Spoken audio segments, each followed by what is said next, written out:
To the angel of the church in Smyrna write, These are the words of him who is the first and the last, who died and came to life again. If the first and the last is the God nature of Jesus, which Trinitarians do decidedly assert, wouldn't it have to mean that the God nature died? Is this what you believe? When the first and the last died, it cannot mean anything but that the first and the last cannot and does not mean the one God who cannot die when applied to the Messiah. In the appendix of his book, Divine Truth or Human Tradition, Patrick Navas commonsensically points out, when Trinitarians use this text to support the belief that Jesus is God Almighty, in effect they have Jesus meaning, I am the first and the last, I am God. I, God, died, but I came to life. Yet we know that God does not and cannot die according to the Bible, classic orthodoxy, and logic itself. So Trinitarians would have to argue ultimately that Jesus is identifying himself as God by calling himself the first and the last, and immediately after switching to or speaking out of his human nature due to the fact that he died. This would clearly be a case of playing fast and loose with Scripture. I am God, immortal, and I am man, capable of dying, but I came to life. Can it really be maintained that this is what is going on between the lines in the original first century context? In this case, Trinitarians apply a principle called misuse of similarities to arrive at their erroneous conclusions. Phrases applied to more than one person in separate applications never, I repeat never, mean those ones are the same homoousios in being. It has to be that, as with so many other names and phrases, this designation, the first and the last, can be shared by more than one individual in separate applications and fulfillments. You need to at least consider that. What did it mean for Yahweh to be called the first and the last? A key to the meaning can be found in Isaiah 41:4, which says, Who has done this and carried it through, calling forth the generations from the beginning? I, Yahweh, with the first of them and with the last, I am He. After Jesus became the firstborn from the dead, wasn't this same authority to call forth generations conferred to Him when He was given authority to resurrect the dead and to give life to them? Did this make Him the one God, or mean He was given exceptional authority by His own God? As the Biblical Unitarian website notes, with the authority to raise the generations came the title associated with the existence of the generations, and thus after His resurrection, Jesus Christ is called the first and the last.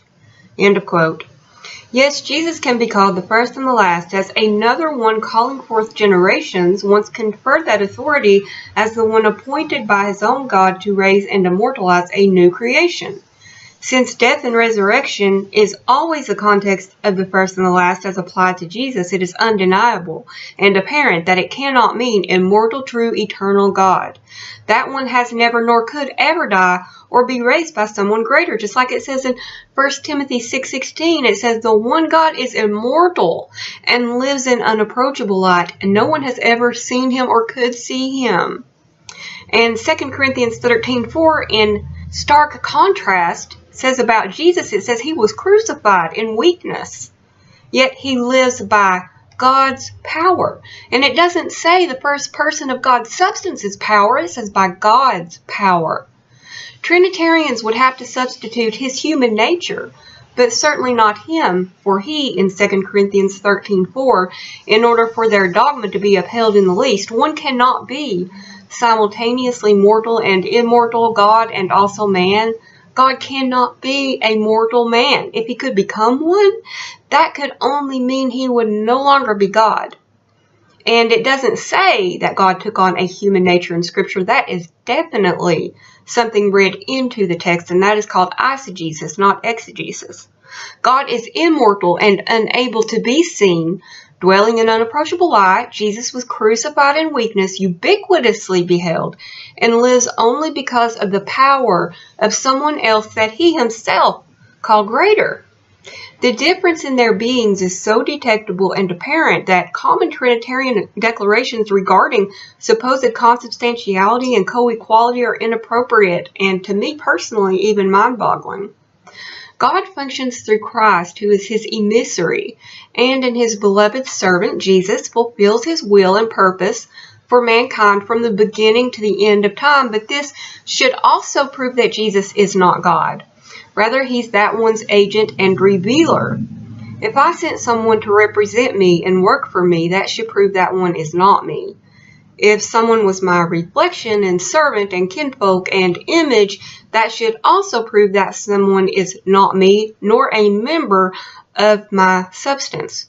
If I have to give someone everything he has, that could only mean that one did not possess it prior.